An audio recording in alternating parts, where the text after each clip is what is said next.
కొన్ని ప్రదేశాలు ఆహ్లాదాన్ని పంచుతాయి, కొన్ని ప్రదేశాలు విజ్ఞానాన్ని పెంచుతాయి, కొన్ని ప్రదేశాలు ఎప్పటికీ మరపురాని గుర్తులుగా మిగిలిపోతాయి. అటువంటి అందమైన చారిత్రక పర్యాటక ప్రదేశమే బొజ్జన్నకొండ.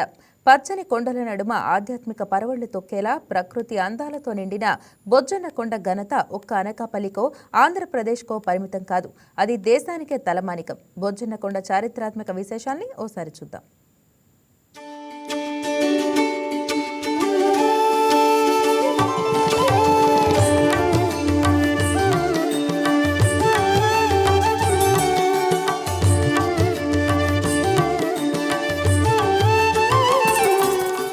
అనకాపల్లి ఆవిర్భావానికి ముందే ప్రముఖ బౌద్ధ మత కేంద్రంగా బొజ్జన్నకొండ ప్రాముఖ్యతను సంతరించుకుంది.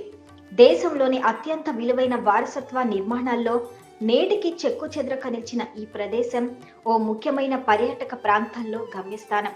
విశాఖ సందర్శనకు వచ్చే టూరిస్టులు చూడాల్సిన ముఖ్యమైన పర్యాటక ప్రాంతాల్లో బొజ్జన్నకొండకు ముఖ్య స్థానం ఉంటుంది. ఇక్కడి ప్రకృతి అందాలను, శిల్పకళను, బౌద్ధ మత వైభవాన్ని చూసిన వారు ఆశ్చర్యపడకుండా ఉండలేరు. భారతదేశం బౌద్ధాన్ని ప్రపంచానికి పరిచయం చేసినట్టే బొజ్జన్నకొండను తొలిచి నిర్మించిన శైలేంద్రుల వాస్తు శిల్పం విదేశీయులెందరినో ఆకర్షించింది.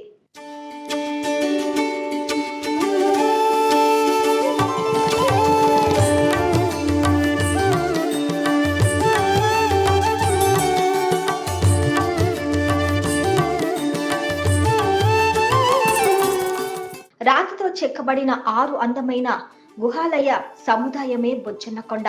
క్రీస్తు శకం 4 నుంచి 9వ శతాబ్దం మధ్య ఆంధ్రప్రదేశ్లో వర్ధిల్లిన బౌద్ధ మత చిహ్నాల్లో బొజ్జన్నకొండకు ముఖ్యమైన స్థానం ఉంది. ప్రతి ఏడాది జనవరి నెలలో కనుమ రోజు బొజ్జన్నకొండ తీర్థ మహోత్సవం నిర్వహించడం ఆనవాయితీగా వస్తుంది. ఈ సందర్భంగా దేశంలోని బౌద్ధ భిక్షువులు ప్రత్యేక పూజలు నిర్వహిస్తారు. ఈ ఉత్సవాలకు అనకాపల్లి నుంచే కాకుండా విశాఖ జిల్లా పరిసర ప్రాంతాల నుంచి పెద్ద సంఖ్యలో ప్రజలు తరలివస్తారు. ఇక్కడ అనకాపల్లి దగ్గర బొజ్జన్నకొండ టూరిజం స్పాట్ ఉందని చెప్పి తెలుసుకుని వచ్చాము. ఇక్కడ బుద్ధిజం యొక్క టూరిజం అండ్ ఆ యొక్క ఎకో స్ట్రక్చర్, ప్లాంటేషన్స్ అంతా బాగుంది సార్. అండ్ మోర్ ఓవర్ ఏంటి అంటే మనం బాగా మెయింటైన్ చేస్తున్నారు, హైజీన్ అంతా బాగుంది. ఇక్కడ ఉన్న లోకల్స్ కూడా మాకు బాగా సపోర్టివ్ గా ఉన్నారు సార్. ఇక్కడ హాస్పిటాలిటీ అండ్ మోర్ ఓవర్ ఆ బుద్ధిజం లో ఒక ఓల్డ్ కల్చర్ అంతా బాగా ప్రిజర్వ్ చేసి మన యొక్క ఫ్యూచర్ జనరేషన్ కి బాగా ఎడ్యుకేషన్ నాలెడ్జ్ ఇచ్చేలాగా చాలా బాగుంది సార్. ఎందుకంటే పురాతన కట్టడాలు అనే బుద్ధుని స్తూపాలు లేదా ఆ మొత్తం ఎక్కడికక్కడ విగ్రహాలను చూసి మేమంతా చాలా హ్యాపీగా ఫీల్ అయ్యామండి. ఇంత దగ్గరగా ఇంత మంచి పర్యాటక ప్రాంతం ఉన్నందుకు ఎంతో మేము హ్యాపీగా ఫీల్ అవుతున్నామండి. థ్యాంక్ యూ అండి. బొజ్జన్నకొండ కాలక్రమేణా బొజ్జన్నకొండగా ప్రసిద్ధి చెందింది. అలనాటి చరిత్రకు సజీవ సాక్ష్యంగా ఈ ప్రాంతం నిలిచింది. 2024లో ఆంధ్రప్రదేశ్ టూరిజం డెవలప్మెంట్ కార్పొరేషన్ కేంద్ర ప్రభుత్వ నిధుల నుంచి కోట్ల రూపాయలు వెచ్చించి పర్యాటకుల రాకపోకలకు మరింత వీలుగా సుందరమైన రోడ్లు, బుద్ధుని స్తూపం, రెస్టారెంట్లను నిర్మించారు. ఇక్కడి కొండపై అందంగా చెక్కబడిన గౌతమ బుద్ధుని విగ్రహాలు ఎంతో ఆకర్షణీయంగా మతపరమైన ఆధ్యాత్మికతను నింపేవిగా అనిపిస్తాయి.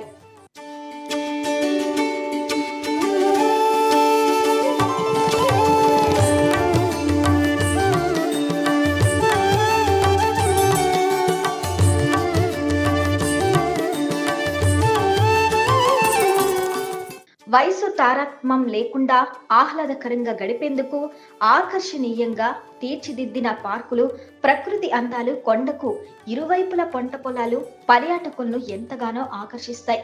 కుటుంబ సభ్యులతో కలిసి సరదాగా పిక్నిక్లు జరుపుకునేందుకు, హాలిడేను హాయిగా ఎంజాయ్ చేసేందుకు ప్రజలు బొజ్జన్నకొండకు ప్రాధాన్యత ఇస్తుంటారు. దీంతో బొజ్జన్నకొండలో ప్రతిరోజు పర్యాటకులతో సందడి వాతావరణం నెలకొంటుంది. ఇక్కడికి వచ్చేటప్పుడు చాలా లాంగ్ ఉన్న డిస్టెన్స్, చాలా ఎక్కువ మెట్లు ఎక్కాలి అవి అనుకున్నాం. కానీ ఎంత ఎత్తుకు మనం వస్తున్నప్పుడల్లా కూడా ఈ సీనరీ అంతా చాలా ఇంట్రెస్టింగ్ గా, చాలా హ్యాపీగా ఉన్నది. మేము అంత లాంగ్ డిస్టెన్స్ వచ్చి బొజ్జన్నకొండ అంటే ఏముంటుందో లేదో అనుకున్నాం, కానీ ఒకసారి విజిట్ చేసిన చదువు చాలా హ్యాపీగా ఫీల్ అవుతుంది. Thank you. చాలా బాగుంది, చాలా గొప్పగా అనిపించింది. ఈ కట్టడాలు ఇవన్నీ చాలా అద్భుతంగా అనిపించినాయి. అయితే ఇక్కడ ఎవరు మనకి గైడ్ లేకపోవడం కూడా ఒక లోపంగా ఉన్నది. అంటే దీని గురించి చెప్పాలి, తెలిస్తే లేకపోతే కేవలం ఏవో రాతి కట్టడాలు ఉన్నట్టుగా ఉన్నది, కానీ దీని చరిత్ర అనేది చెప్పేవాళ్ళు కూడా ఎవరైనా ఉంటే బాగుంటుంది. దాని తర్వాత ముందు కూడా ఏదైనా కాస్త పర్యాటకులు వచ్చినప్పుడు కూర్చోవడానికి, చాలా మంది పిక్నిక్ లాగా వస్తుంటారు, భోజనాలు చేయడానికి వసతులు సరిగ్గా లేవు అన్నట్టుగా అనిపిస్తున్నది. కాబట్టి వీటి మీద కాస్త దృష్టి పెట్టి అవి అభివృద్ధి చేస్తే ఈ పర్యాటక స్థలానికి ఇంకా చాలా ఎక్కువ పర్యాటకుల తాకిడి ఉంటుంది. ఇది బాగా అభివృద్ధిలోకి వస్తుందని మేము ఆశిస్తాం. పర్యాటకంగా అన్ని హంగులతో ప్రశాంతమైన వాతావరణం, పచ్చని ప్రకృతి మధ్య ఒదిగి ఉన్న ఈ అందమైన ప్రదేశం అద్భుతమైన శిల్పకళతో ఆకట్టుకుంటుంది. మారుతున్న కాలంలో మరుగున పడుతున్న చరిత్రను గుర్తు చేసే సాక్ష్యాలుగా బొజ్జన్నకొండ, లింగాల కొండలు నిలుస్తున్నాయి. విహార కేంద్రంగా పర్యాటకులకు వినోదంతో పాటు విజ్ఞానాన్ని కూడా అందిస్తున్నాయి.